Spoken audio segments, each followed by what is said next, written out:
이것은 거북이가 아닌가? 장터에 내다 팔아 부모님 약재를 지어드려야겠다. 여보, 거북이가 울고 있습니다. 팔지 말고 바다로 보내줍시다.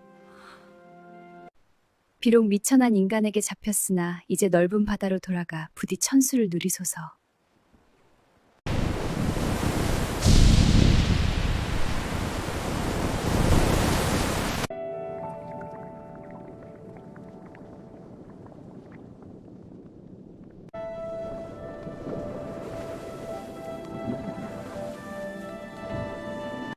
사방님, 이렇게 먼저 떠나가시면 저 혼자 어쩌란 말이십니까?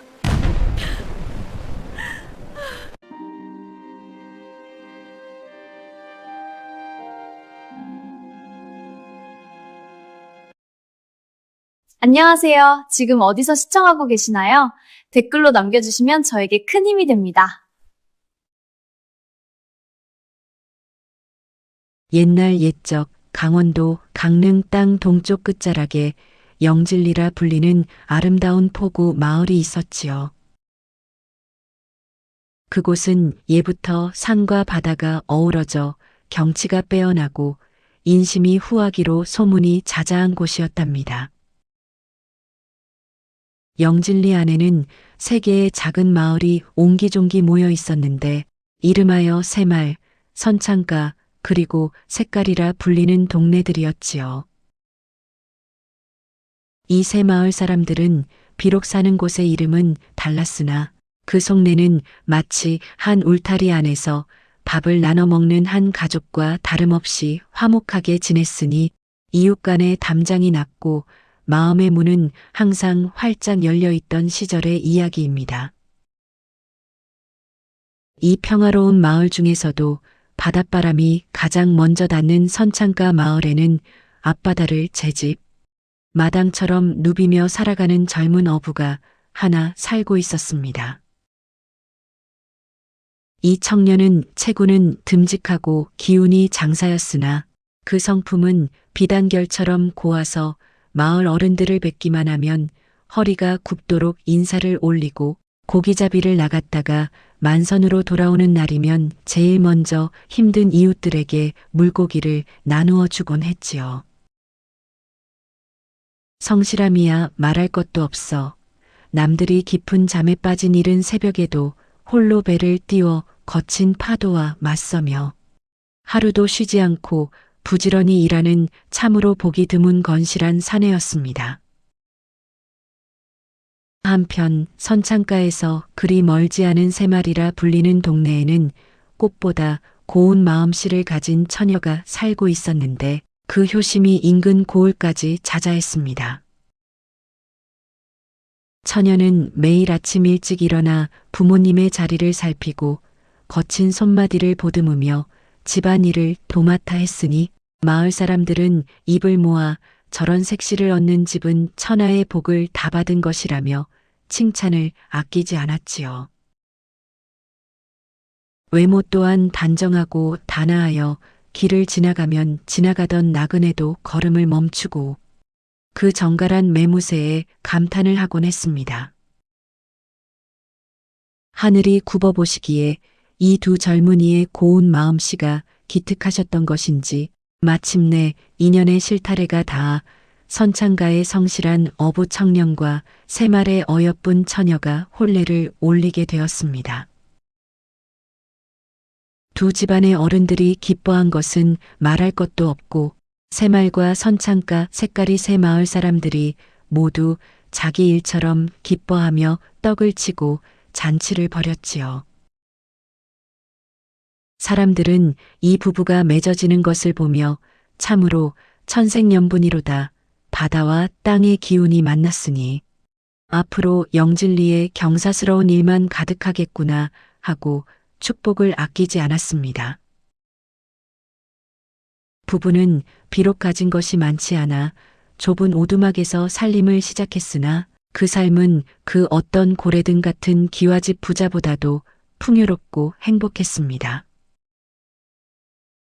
남편인 청년은 매일같이 거친 바다에 나가 고기를 잡으며 구슬땀을 흘렸고 아내인 처녀는 집에서 시부모님을 지극정성으로 봉양하며 안살림을 야무지게 꾸려나갔지요. 겨울철이면 남편이 잡아온 물고기를 정성껏 말려 찬을 만들고 여름이면 시원한 보리차를 끓여 밭일에서 돌아오는 시어른의 목을 축여드리는 모습이 마을 사람들에게 큰 귀감이 되었습니다. 특히나 이 부부의 효심은 눈물겨운 데가 있어 자신들은 거친 밥에 나물 한 조각을 먹을지언정 연로하신 부모님의 상에는 항상 귀한 생선 토막이나 따뜻한 국물을 거르지 않고 올렸습니다. 남편이 바다에서 돌아와 조금이라도 좋은 생선을 얻게 되면 시장에 내다 팔아 돈을 만들 생각보다 먼저 이건 아버님 기력을 보충해 드릴 때 좋겠다며 아내에게 건네곤 했지요. 아내 또한 그 뜻을 100번 이해하고 정성을 다해 요리하여 부모님의 기쁨을 사니 집안에서는 늘 웃음꽃이 피고 큰 소리 한 번 나는 법이 없었습니다. 세상 사람들이 흔히 말하기를 부부란 살아가다 보면 힘든 일도 있고 서로 등을 돌릴 때도 있다 하지만 이 영진리의 착한 부부에게는 그런 말이 통하지 않았습니다. 남편은 아내의 거칠어진 손을 보면 가슴 아파하며 다정한 위로를 건넸고 아내는 거친 풍랑 속에 남편을 내보내고는 밤새도록 무사히 돌아오기만을 빌며 기도를 올렸지요. 그렇게 영진리 새마을의 칭송을 받으며 화목하게 살아가던 어느 날이었지요. 바다색이 유난히도 푸르고 파도가 잔잔하여 고기잡이 나가기에 안성맞춤인 날이었습니다. 성실한 남편은 여느 때와 다름없이 이른 새벽부터 배를 저어 먼 바다로 나갔지요. 그날따라 그물 무게가 예사롭지 않아 온 힘을 다해 끌어올려 보니 그물 속에는 은빛 비늘의 물고기 대신 집채만 한 등껍질을 가진 커다란 거북이 한 마리가 걸려 올라오는 게 아니겠습니까? 청년은 깜짝 놀라 눈을 비비고 다시 보았으나 그것은 분명 영험한 기운이 서린 거북이였습니다. 예부터 거북이는 바다의 신령이라 여겨졌기에 귀한 대접을 받았으나 한편으로는 장터에 내다 팔면 집안 살림에 큰 보탬이 될 귀한 재물이기도 했지요. 가난한 살림에 부모님 약값이라도 보태고 싶었던 청년은 이 커다란 거북이를 정성껏 배에 싣고 폭우로 돌아왔습니다. 남편이 거북이를 싣고 돌아왔다는 소식에 아내가 마중을 나왔는데 아내는 거북이의 형상을 보고는 그만 가슴이 철렁 내려앉고 말았습니다. 거북이의 눈을 가만히 들여다보니 마치 사람처럼 뚝뚝 눈물을 흘리며 살려달라고 애원하는 듯한 기색이 역력했기 때문이지요.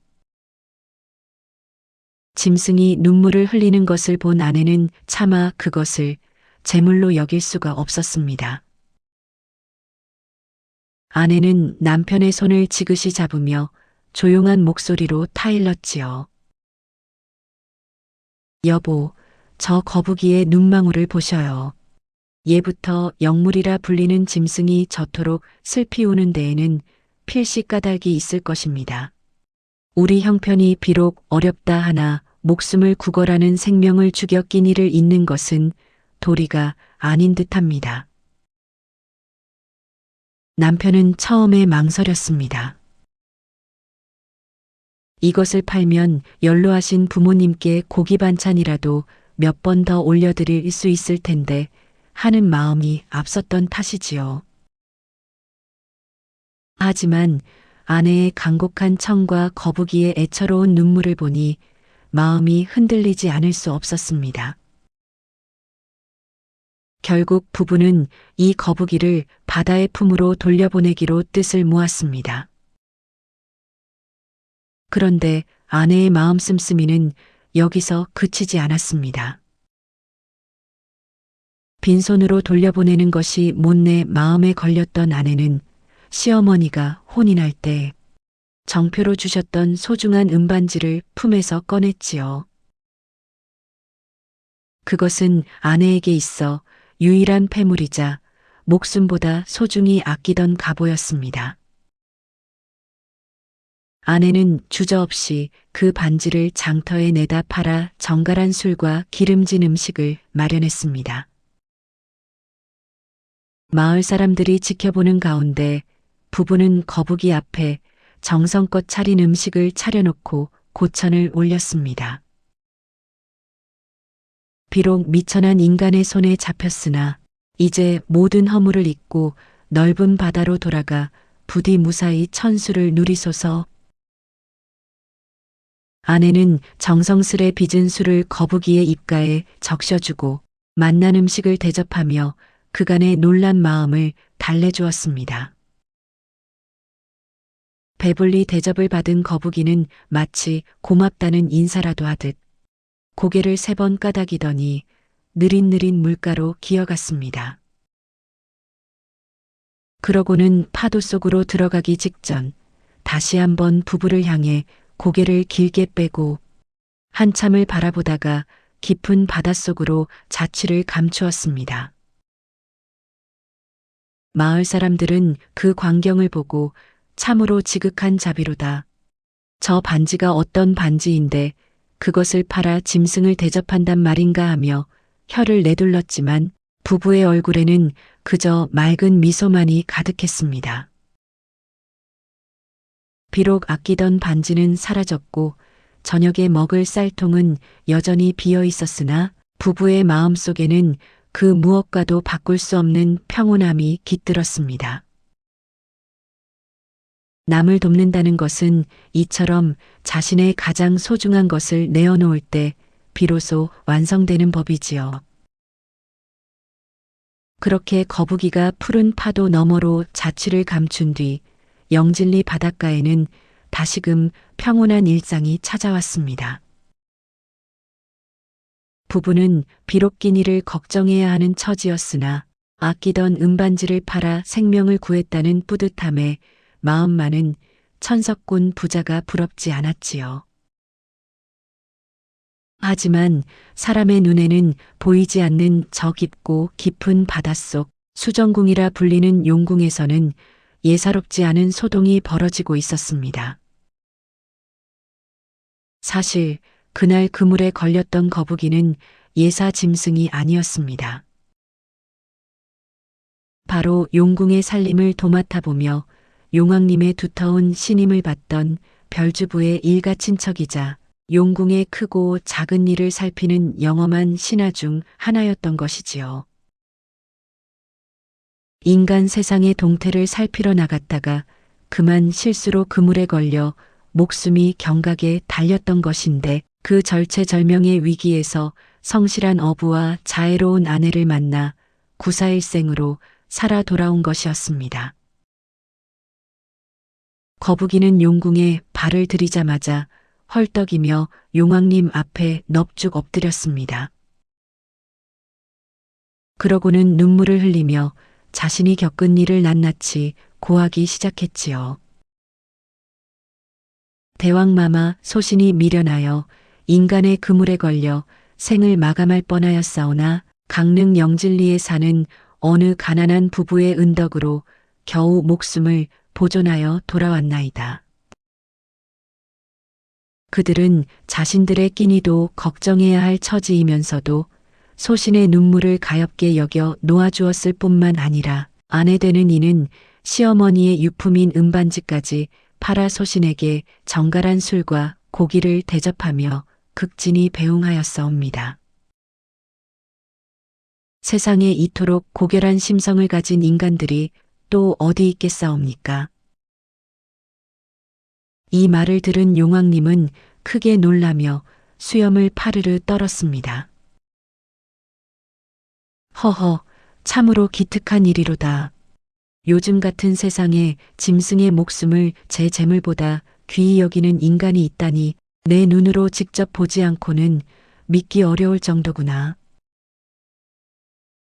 그들의 선행은 하늘도 감동할 만큼 지극하니 용궁의 법도에 따라 반드시 보답을 해야 마땅하지 않겠느냐. 용왕님은 즉시 신하들을 불러 모아 부부에게 내릴 상을 의논하기 시작했습니다. 용왕님은 단순히 금은보화를 내려주는 것보다 그들의 성실한 성품에 걸맞은 영구적인 복을 내려주고 싶어 하셨습니다.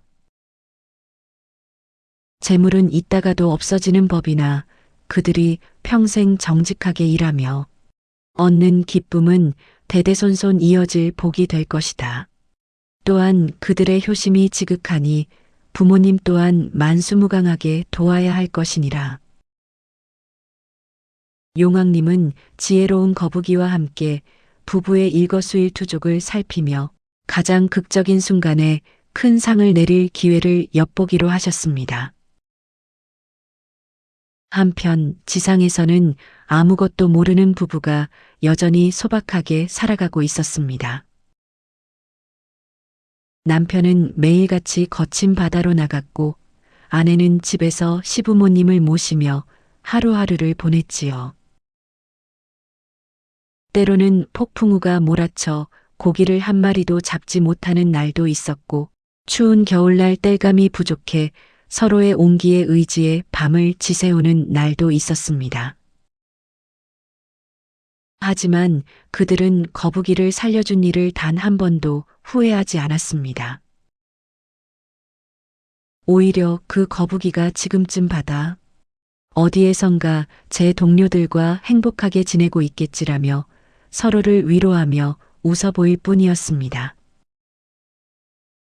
용왕님은 구름 위에서 그리고 파도 밑에서 이들의 일상을 지켜보며 감탄을 금치 못했습니다. 가난 속에서도 변치 않는 그들의 효심과 부부간의 정, 그리고 이웃을 향한 너그러운 마음은 용궁의 그 어떤 보석보다도 밝게 빛나고 있었기 때문입니다. 용왕님은 마침내 결심을 굳히셨습니다. 좋구나. 저들이 다시는 가난 때문에 눈물 짓지 않게 하고 온 마을 사람들이 그들의 덕을 함께 누릴 수 있도록 큰 선물을 준비하거라. 세상만사 세옹지 마라 하더니 호사다마마라는 말이 딱 들어맞는 일이 벌어지고 말았습니다. 용왕님께서 상을 내리려 기회를 엿보던 그 무렵 영진리 앞바다에는 유례없는 검은 구름이 몰려오기 시작했지요. 하늘은 금방이라도 무너질 듯 낮게 내려앉았고 바다는 성난 짐승처럼 포효하며 집채만한 파도를 몰아쳤습니다. 하필이면 그날 성실한 남편은 평소보다 조금 더 먼 바다로 조업을 나갔던 터였습니다. 갑작스럽게 들이닥친 태풍은 남편이 탄 작은 룻배를 장난감처럼 휘둘렀고 집어삼킬 듯 달려드는 파도 앞에 인간의 힘은 속수무책이었지요. 마을 사람들은 모두 해안가로 뛰어나와 발을 굴렀으나 남편의 배는 거친 물보라 속으로 속절없이 사라져버리고 말았습니다. 아내는 실성한 사람처럼 바닷가에 주저앉아 남편의 이름을 부르짖으며 밤을 지새웠으나 다음 날 아침이 밝아도 돌아오는 것은 부서진 배 조각뿐이었습니다. 하지만 하늘이 무너져도 솟아날 구멍은 있다고 했던가요? 거친 파도 속에서 정신을 잃고 깊은 바닷속으로 가라앉던 남편을 구해낸 것은 바로 용왕님이 보낸 신령스러운 거북이였습니다. 거북이는 커다란 등판에 남편을 싣고 한숨의 수정궁으로 달려갔지요.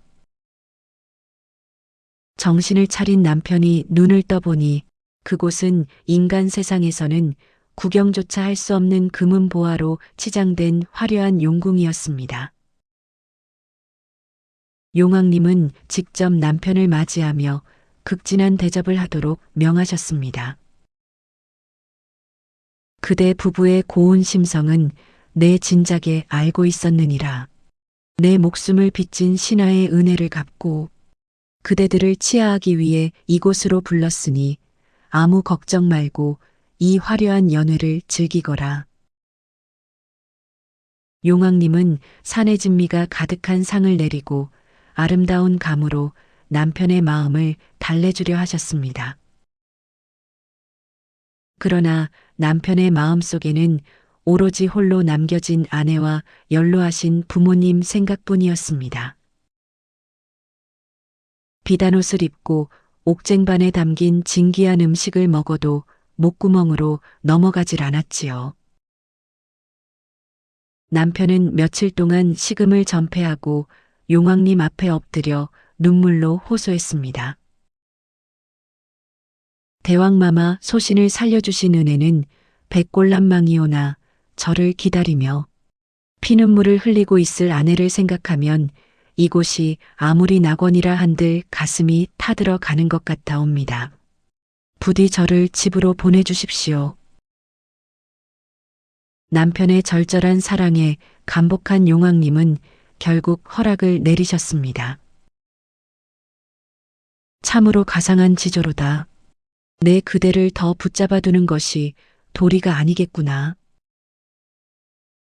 용왕님은 남편에게 커다란 보따리 하나를 건네주시며 다시 한번 거북이의 등에 올라타 육지로 돌아가게 하셨습니다. 거북이는 화살처럼 바다를 가르며 순식간에 영진리 앞바다에 남편을 내려놓았습니다. 남편은 무태에 발을 딛자마자 숨이 턱에 닿도록 집을 향해 달렸습니다. 이제 아내를 만나 그간의 신비로운 이야기를 들려주고 용왕님이 주신 보물로 부모님을 편안히 모실 생각에 가슴이 벅차올랐지요. 하지만 마을 어귀에 들어선 남편의 귀에 들려온 것은 기쁨의 환호성이 아니라 구슬픈 곡소리와 이웃들의 탄식 섞인 목소리였습니다. 아내는 남편이 실종된 날부터 단 한순간도 잠을 자지 않고 바닷가에서 기도를 올렸다고 합니다.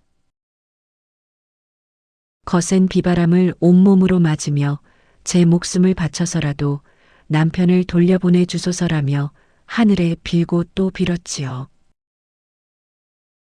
그러던 중 남편이 돌아오기 바로 전날 밤 아내는 극심한 피로와 상심을 이기지 못하고 그만 차가운 방 안에서 홀로 숨을 거두고 말았던 것입니다. 남편이 집 마당에 들어섰을 때 그를 맞이한 것은 살아있는 아내가 아니라 하얀 소복을 입고 관 속에 누워있는 싸늘한 주검이었습니다. 남편은 그 자리에 무너져 내리며 목 놓아 울었습니다. 여보, 내가 돌아왔소. 용왕님이 우리를 축복해 주셨는데 당신이 없으면 이 모든 것이 무슨 소용이란 말이오. 남편의 통곡 소리는 영진리 새마을 전체를 울렸고 이를 지켜보는 이웃들도 소매를 적시며 눈물을 훔쳤습니다. 이토록 고운 부부에게 왜 이런 비극이 닥친 것일까요? 하늘도 무심하시지. 생명을 살린 공덕이 이토록 가혹한 결과로 돌아온단 말입니까? 마을 전체가 슬픔에 잠기고 남편의 통곡 소리가 영진리 포구의 파도 소리보다 더 크게 울려 퍼지던 그 애달픈 밤이었지요. 남편은 아내의 시신을 차마 땅에 묻지 못하고 평소 아내가 남편의 무사 귀환을 빌며 서 있던 바닷가 너럭바위 위로 옮겨 놓았습니다. 그 바위는 이제 아내 바위라 불리며 마을 사람들의 가슴을 저미게 하는 상징이 되었지요. 남편은 아내의 차가운 손을 부여잡고 밤낮으로 울부짖었습니다.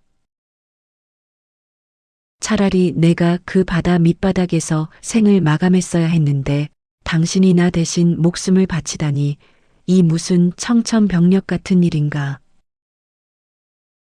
남편의 눈물이 바위 틈을 적시고 바다로 흘러들어갔을 때였습니다. 잔잔하던 물결이 갑자기 소용돌이치더니 며칠 전 남편을 육지로 실어다 주었던 그 영험한 거북이가 다시금 머리를 내미는 게 아니겠습니까? 거북이는 바위 위에서 넋을 잃고 울고 있는 남편과 꽃처럼 지고만 아내의 죽음을 번갈아 보며 한참을 슬프게 바라보았습니다.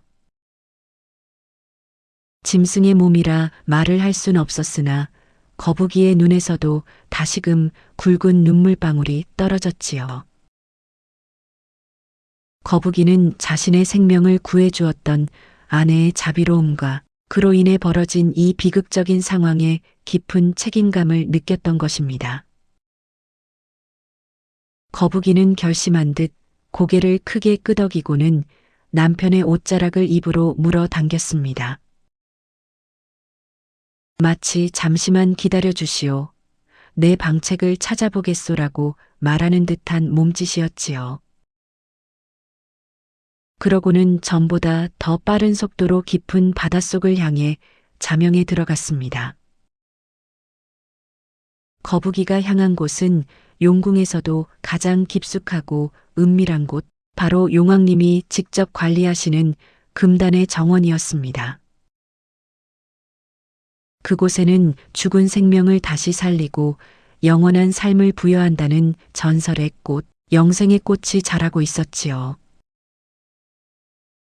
이 꽃은 용궁의 보물 중의 보물로 인간 세상에 한 번도 나간 적이 없으며 만약 이를 훔쳐내다 걸리는 날에는 거북이라 할지라도 목숨을 보전하기 어려운 엄격한 금기가 서려 있었습니다. 하지만 거북이는 두려워하지 않았습니다. 나의 목숨은 이미 저 부부의 것, 그 은혜를 갚기 위해서라면 용궁의 법도를 어기는 죄인이 되어도 좋다는 각오였지요. 거북이는 용궁의 삼엄한 경계를 뚫고 정원을 향해 나아갔으나 심해의 거대한 압력과 날카로운 바위 틈이 거북이의 연약한 몸을 사정없이 짓눌렀습니다. 등껍질은 갈라지고 살점은 헤어져 피가 낭자했으나 거북이는 오로지 자신을 살려준 아내의 자비로운 미소만을 떠올리며 멈추지 않았습니다. 마침내 만신창이가 된 몸으로 영생의 꽃 한 송이를 입에 문 거북이는 마지막 남은 기력을 다해 수면을 향해 솟구쳐 올랐습니다. 그 순간 용궁 전체가 진동하며 경보가 울렸으나 거북이는 뒤도 돌아보지 않고 필사적으로 수면을 향해 헤엄쳤습니다. 지상의 남편은 바위 위에서 기진맥진하여 쓰러져 있었는데 갑자기 바다 위로 거대한 빛의 기둥이 솟구치더니 거북이가 나타났습니다. 남편 앞에 나타난 거북이는 이미 눈도 제대로 뜨지 못할 만큼 지쳐 있었으나 입에 문 빛나는 꽃만큼은 결코 놓지 않았습니다. 남편은 떨리는 손으로 그 신비로운 꽃을 건네받아 차갑게 식어버린 아내의 입술에 조심스레 대어보았습니다. 그 순간 놀라운 기적이 일어났습니다.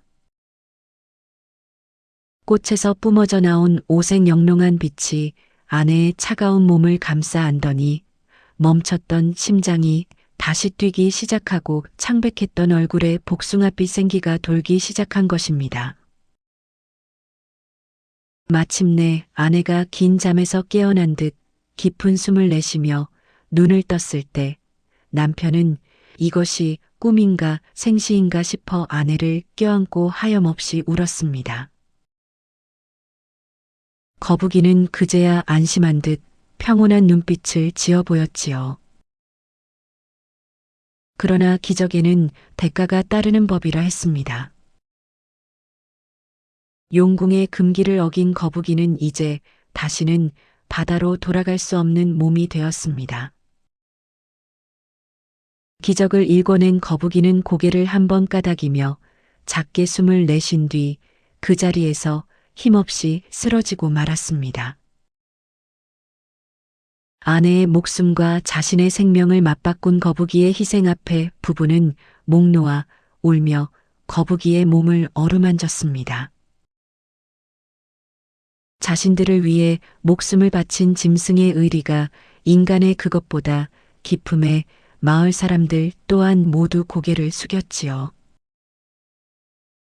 그런데 신기하게도 숨을 거둔 거북이의 몸이 점점 커지더니 그 자리에 단단하게 뿌리를 내린 커다란 바위로 변해가는 것이 아니겠습니까? 이것이 바로 오늘날까지 영진리 바닷가를 지키고 있는 영험한 거북바위의 시작이었습니다. 거북이는 죽어서도 바위가 되어 부부를 지키고 나아가 영진리 새마을의 수호신이 되기를 선택한 것이었지요. 이후 아내는 기적처럼 살아나 남편과 함께 다시는 헤어지지 않고 백년해로를 누렸습니다. 남편이 바다에 나갈 때면 언제나 이 거북바위가 거친 파도를 막아주었고 아내가 기도를 올리면 바위의 영험한 기운이 남편의 배를 만선으로 이끌어 주었습니다.